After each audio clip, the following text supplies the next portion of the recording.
Hello and welcome to this ecommotors D.O.G Podcast. D.O.G is D.O.G, Drive Online Growth. It's the strapline of ecommotors and it's why we exist as a business. We're very pleased to have you here today for this podcast. My name is Paul Dilger. I look after Volo Commerce. We are the tech engine behind ecommotors.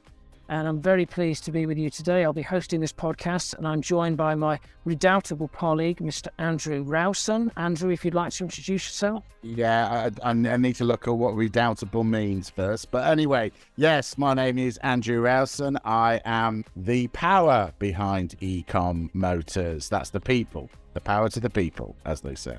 Right, very good. Right. Okay.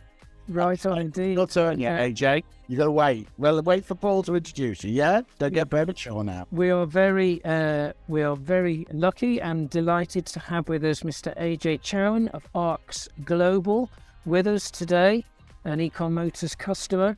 And AJ, who are you? What do you do? And what on earth are you doing on this podcast? Well, I'd like to say thank you very much for inviting me to the podcast to start with. Yeah, my AJ Chowan, and I run a business called ARX Global, which is an online business. We've been going for 9 years, and we are a automotive predominant supplier of car parts, seller car parts, and also we do a couple of other things: home and garden, a bit of equestrian, a bit of pet product range, car audio, car accessory range as well. I've decided to take you up on this opportunity of the podcast to just help others out there that may need a bit of inspiring, a bit more support, more focus, more energy, and help drive the growth. Plus we were sending daily emails to AJ to attend this, and he just got fed up. So that's for you. Thought it was easy just to come, didn't you?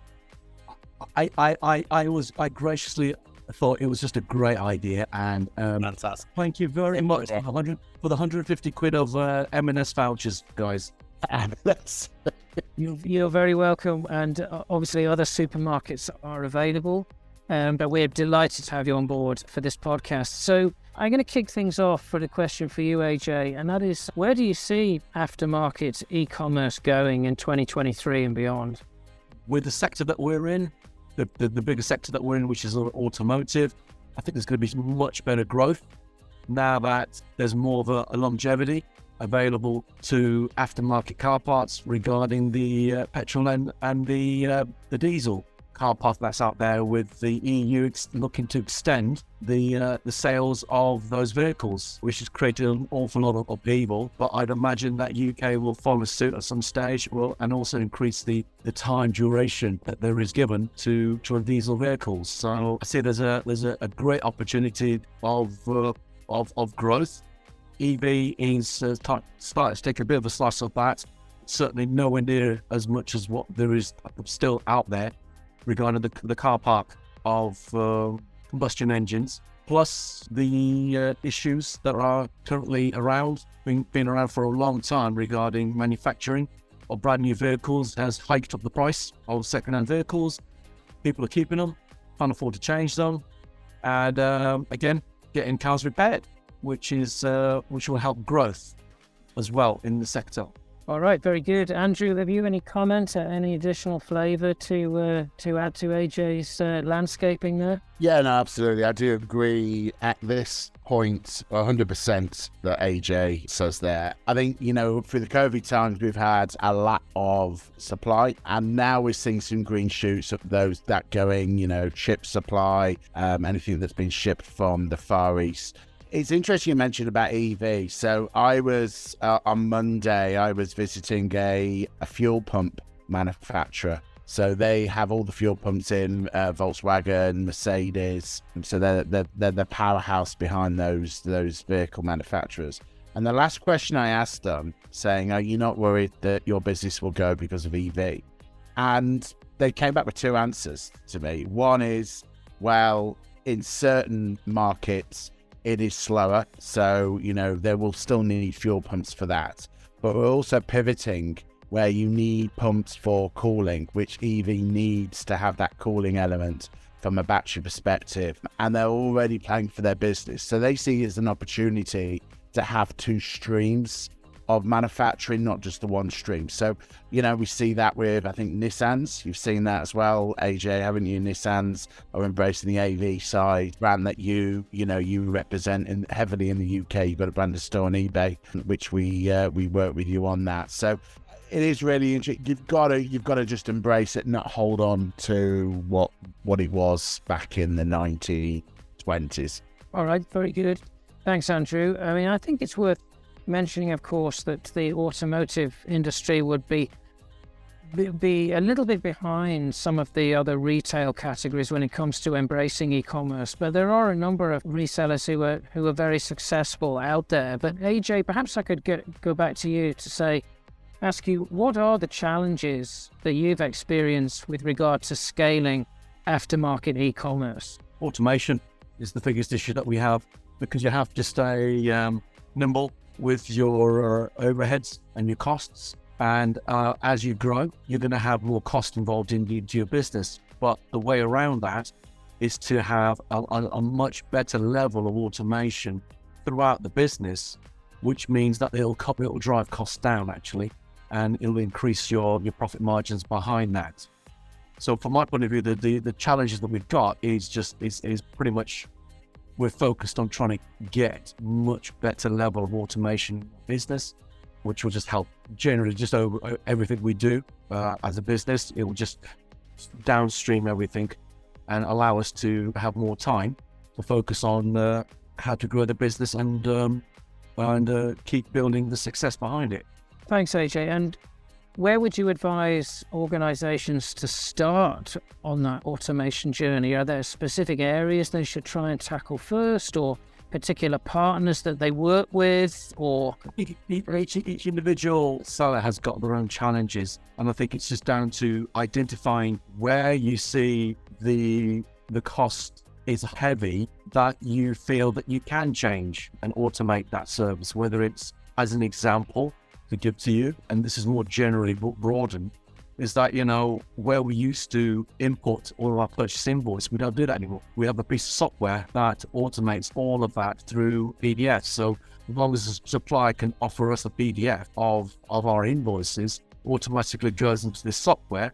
It pulls out all the nominal codes that are on that invoice and convert it over and allow us to just press a button to confirm it, goes straight into zero, and it's on there. As an example, that's probably saved us about 3 days solid work a week. Wow, that's a pretty tangible benefit of automation right there. Andrew, if I can pass to you, what kind of manual processes have you seen in the automotive aftermarket business that are really crying out to be automated? So I think, as you said at the start, that the parts of the accessories category is behind some of the other categories.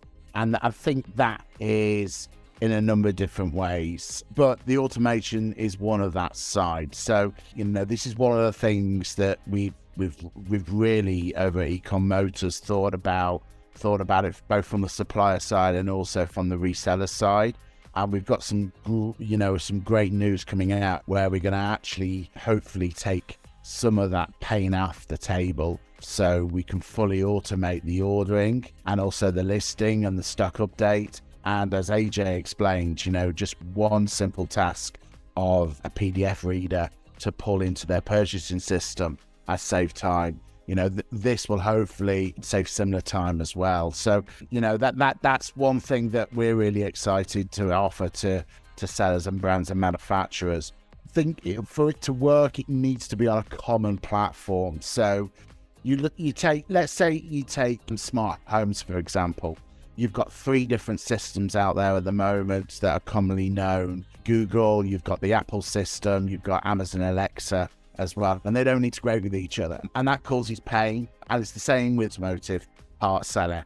Each one has their own system and it currently doesn't integrate. So that's what we're looking to try and solve as a problem, to try and make it easy and tap into that $1 billion online sales of parts and accessories around the world. Very good. Thanks, Andrew. And AJ, back to you. Given sort of the picture you've painted for us and the excellent example of automation you also shared. Why do you think you and Ox Global have been successful in aftermarket e-commerce? I think over the years, what I've learned more than anything else is just to remain focused and stay focused with the product ranges that you have got, that are strong. You've got a great relationship with certain suppliers, and just keep enhancing and focusing on that to build on that. Because just because you may be doing £250,000 of turnover with one supplier on a product range doesn't mean that there's not more you can gain from that. So what we've learned is to remain focused with the suppliers that support us, and we support them, and we're getting much better traction all of a sudden in much bigger growth, to the extent that we believe that this year on one particular range will have at least a 200 to maybe 300% growth rate in that automotive sector range. Because what we've done is we've just tried to work with those suppliers a bit more, fill in the gaps of compatibility with the help of ecommotors, have a much better crafted level of information on the item specifics, and also try and work on affecting the listing with other things, and just keep going over it. I sort of tried to be eloquent with this conversation with eBay recently, and it's just, honestly, it's like a piece of art where if you're painting something, you don't necessarily need to do it all in one go. You've got to keep perfecting it and just keep working on that. And I think with SKUs that you've got listed, you've got to keep perfecting them, and you've got to keep working on them to get the very best out of those SKUs and get the ranking as high as possible. And it's not, what I will say, one last thing about this subject is this is a bit of a controversial potential issue with a lot of sellers, is that pricing. They want to downgrade price to the lowest denominator, and that's not true. Actual fact, it's quite the opposite. As I'm starting to learn much better, is that as we increase our pricing, we still gain the business. We still got it, because the work that we've done between us within ecommotors and ourselves is worked. It's genuinely working, and it's ranking us much higher. Very good. That's really valuable insight, AJ. And Andrew, presumably you would agree with AJ's comments around the necessity to focus, and also the fact that listing and optimizing listings is always an unfinished symphony. It's something that you don't just fit and forget. It's something that you come back to time and time again, especially with your best sellers. Yeah, no, absolutely. I think you've got to think as a buyer, and I'm not just talking automotive, I'm talking every category.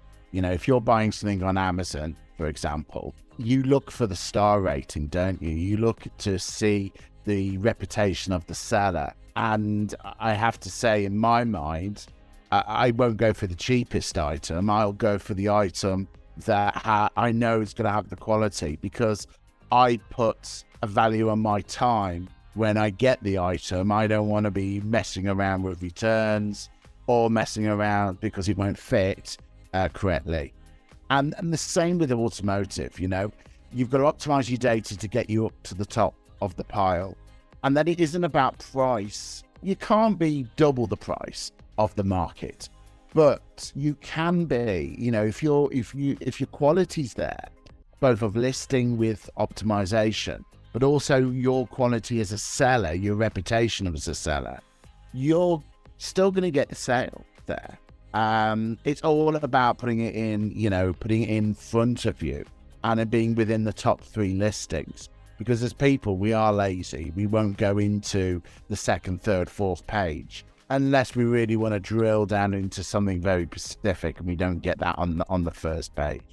You could put this parallel in every category. It's quite interesting. I've been traveling quite a lot, and I've been booking hotels on Expedia, hotels.com, and I've been changing the order of priority of how the listings appear, both on price and then both on score. And if I order in score on price, it's everything that is 6 stars below, 10 stars being the highest, is the cheapest, because that's the only way they can sell themselves, is on price, because they haven't got the reputation.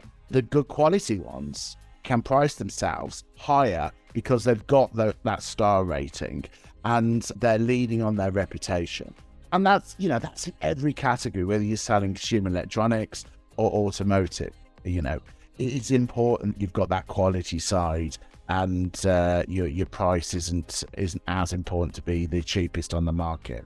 And of course, then on Amazon, for example, it's about winning the buy box, and it's all those things get into the mix about getting the buy box. So Amazon make that decision who gets that buy box. So in the background, they're making that decision. On eBay, the buyer's making the decision because they're getting presented with the results. I'm not sure if you agree with that, AJ. Yeah, absolutely agree. I mean, I had to purchase something this morning on eBay, and I didn't go for the cheapest. I just went for the guy that had the best rating. In actual fact, this particular guy, very rare, but he had 100% feedback on eBay, and I bought it on the back of that. And that plus the service levels, his service levels were exceptionally good, and so it's the same day dispatch, next day delivery. So I'll get that Tuesday, as an example, which is an excellent service. Yeah, well, just think of it as a buyer. As a seller, you've got to put yourself in the buyer's mind, and you can't go far wrong, I've got to say. Very good, thanks both. So AJ, what lessons have you learned, or what mistakes have you made, or what banana skins have you slipped on that if you were starting again today you'd avoid, or what things would you do differently? I think there's a lot of things that we could do differently, but I think the best way for me to explain how I feel about that question is that, thank God, I did fall over several times, and many times, because every time I fell over, it was a great opportunity to learn from my mistakes and make sure that we don't make them again. Or when you've made a mistake, is to understand why you made it. How did we make it? So it just allowed our business to improve and grow on that. I think trying to go back into the past to change things isn't always the right thing. I think you just got to make mistakes to get to where you are. And without them mistakes, I wouldn't be the man that I am now and have the amazing, successful business that I have with my partnership that I have with people. Yeah, I think it's that sort of rightful impatience, isn't it? That sense of wanting to move ahead as quickly as possible. I mean, I remember a phrase they used to use 20 years ago was sort of ready, fire, aim, as opposed to, the more conventional way of approaching targeting something and going after it. But I think that's very fair. Andrew, what about yourself? You've been in the business a similar amount of time to AJ. Have you dropped any absolute clangers from an online aftermarket perspective? I mean, after all, you've developed, like AJ, a £7 million eBay automotive business yourself. Did you make some absolute major boo-boos? Yeah, absolutely. You can very easily get into a race to the bottom, and you need to make sure that you clear your costs. Utilizing the software like Volo software gives you a very, the vision, a part of it gives you a very visible look at a snapshot of what your costs are. So it is important to not wait until do your year-end accounts or use the measure of how much money you've got in the bank as a measure as well, because you've got to make sure that when you're selling things, you've got VAT, you've got the eBay or Amazon costs, you've got postage costs and all, and any other costs from our operational side of the business. You've got to bear that in mind. And then, as we've said before, not become a race to the bottom. Use optimization and quality of service in order to be your driver for sales as well.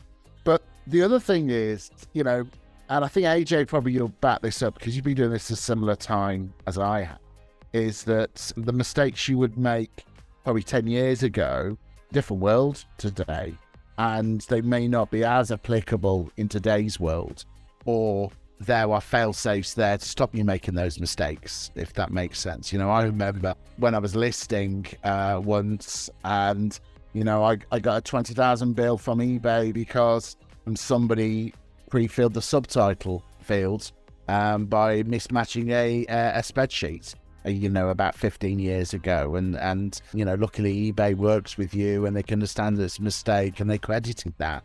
But things like that, you've got to have fail-safes and double check to make sure that, you're not just blowing things out the water. Sorry, AJ, you were saying so. I just want to concur with you regarding finance. if there's money to be spent, and you want to invest money into your business, I would strongly suggest you get a bookkeeper or a decent accountant to help you on a month-on-month basis with your profit and loss and give you reports on a month-on-month basis, because this is what allows you to remain nimble in your business. And as you change something in 1 month, you don't really necessarily know whether it's worked or not without from a profitable point of view. So that's the one bit that we really hammered in to and drove focus onto, was on a month-to-month basis, is to make sure that we get that P&L. And secondly, we actually update every single day our cash flow. Every single day we have cash flow updates and projection of cash flow and how much we owe out, and projections of sales, again, not so, let's say sales, but how much revenue or cash is going to come into the business over a month period. So, and that gives us a bit more control over our cash flow and making sure that we do have the right level of cash flow within the business as well. Thought I'd just broaden that bit of the conversation out, Andrew, if you didn't mind. Absolutely, yeah.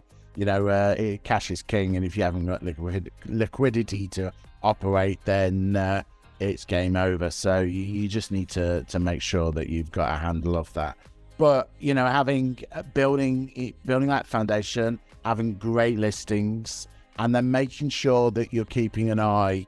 I think Paul said earlier, it's not about just launching and leave. You've got to keep maintaining them and embracing the changes and looking at best practice as well from that side. All right, very good. Thanks both. So AJ, I guess what I'd like to ask you is, why are you sharing this knowledge? Since, it's a competitive business out there, so a lot of our customers are very, very shy when it comes to sharing best practices or things that have worked well for them. Why are you sharing this knowledge with us, since effectively you're informing or increasing the competition?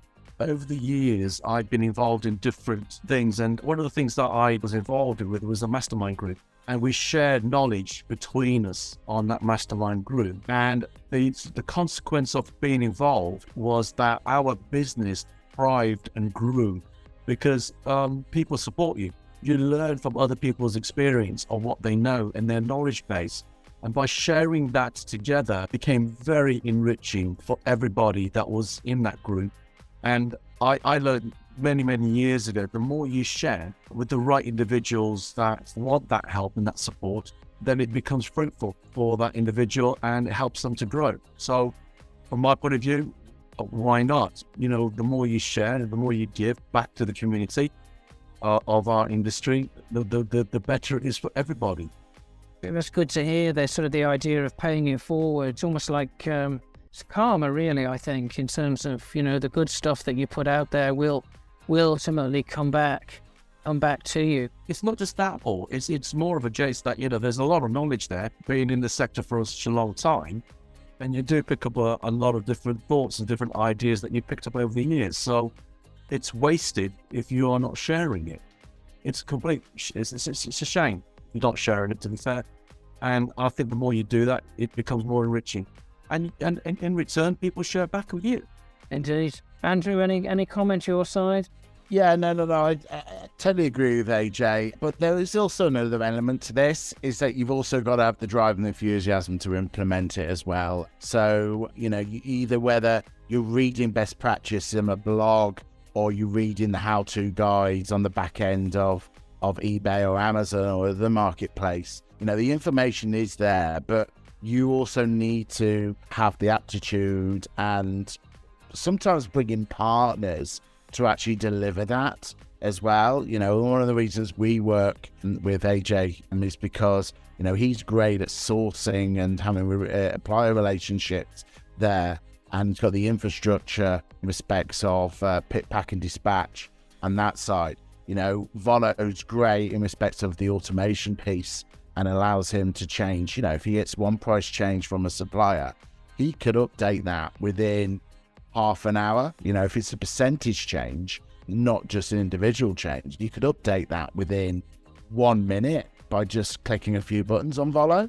If he had to do that individually on eBay and Amazon, it'd be there for a day, cross-matching, uploading, and all that good stuff. So it's utilizing best practice partners in order to deliver that, because you can't do all of this yourself as well, I have to say.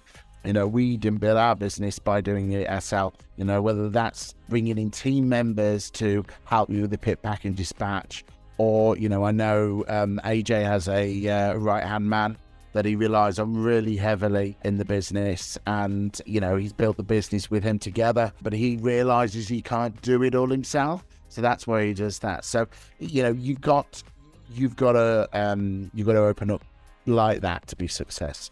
Just to concur behind what Andrew's just said there, when we first met up with ecommotors, and they sort of explained to me how their service works, I very, very quickly understood that we had to change.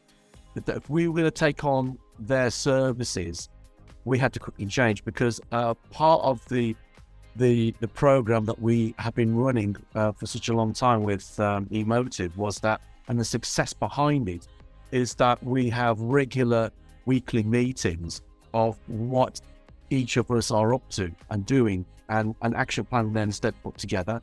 We then follow up the following meeting, and we confirm that the work's been done, or we've still got more work to be done, and then we move on to the next task. And that's been going on for an awful long time. And because then we had to change how we thought and how we move our business forward, the success story has become exponentially grown. Because if you listen to what the service that Emotive offer you and give you and advise you and to do, they can't do it without your help. Now, if you haven't got the time to help them, it's not going to work. So by fully being engaged with them on a week-by-week basis, it's really, really worked exceptionally well. Thank you for that, AJ. Thank you for that, Andrew. I'd like to close this podcast by inviting both of you to give me your final comments or final thought. Andrew, perhaps you first. Wow. As in the great words that Jerry Springer says, take care of yourself and then take care of each other. Is that what he said? Is it? At the end of his shows? Yeah. No, those weren't the wise words you were looking for, was it, Paul? No? No, I was looking for something a bit more profound and applicable for our aftermarket e-commerce listeners, please.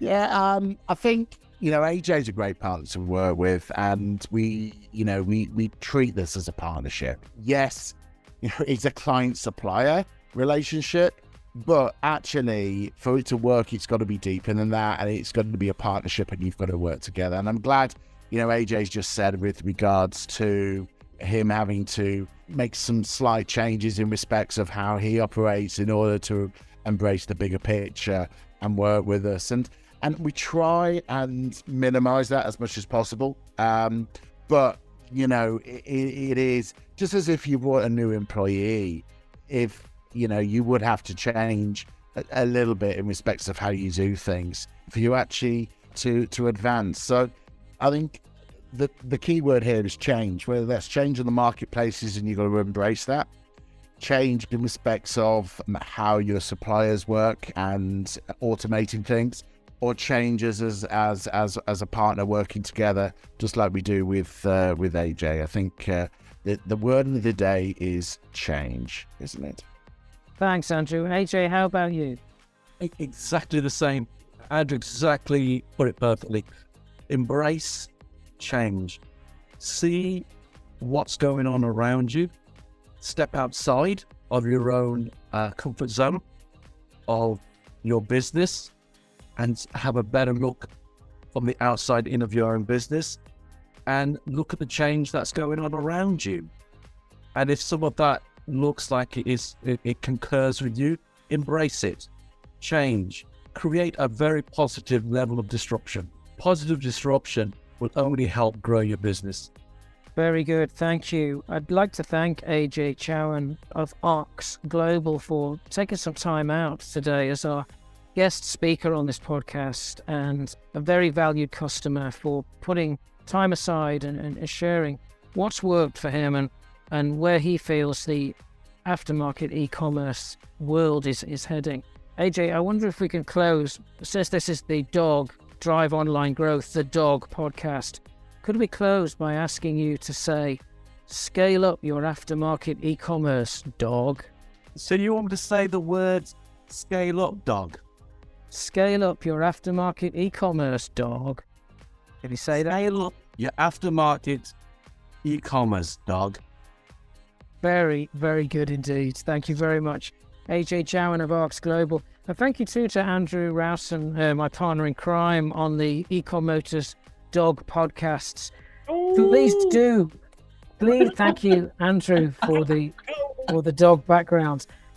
Please do contact e-commerce. We're available on the website ecommotors.com.